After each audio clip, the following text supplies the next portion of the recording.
You've seen them everywhere. LABUBU The Monsters by Kasing are taking over the toy world, and celebs are obsessed. But with so many different types, blind boxes, hanging cards, figures, and those giant ZIMOMOs, it's easy to get confused. Don't worry, we got you. This is your ultimate guide to understanding LABUBU so you can snag the perfect one without breaking the bank. First up, the classic blind box keychains. These are Pop Mart's bread and butter. For around $27.99, you get a surprise LABUBU. They're about the size of your phone, perfect for your bag. There have been 3 main series so far. The catch? These little guys usually come au naturel. Yup, no clothes. Next, hanging card keychains. Think of these as open box. What you see is what you get.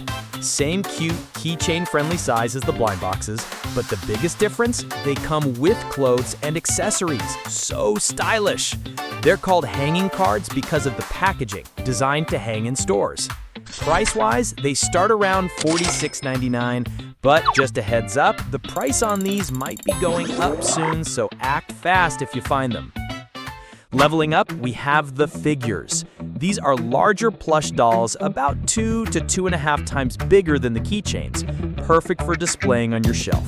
These are also open box, so you pick your design. Prices start at around $84.99 but have crept up to $99.99 for newer releases. And check this out, many have cool interactive features, like these awesome movable eyes. Who wouldn't be mesmerized? And finally, for the serious collectors and ultimate LABUBU fans, the ZIMOMO Large Figures. These things are huge, like double the size of the regular figures. They're basically art pieces, total showstoppers. These are for heavy-duty players. Only a couple have been released, with original prices around $199.99 for the first one and $299.99 for the second. Resale on these? Through the roof. If you're a diehard, these are grail status. Which LABUBU are you hunting for? Or which one is already in your collection? Let us know in the comments below.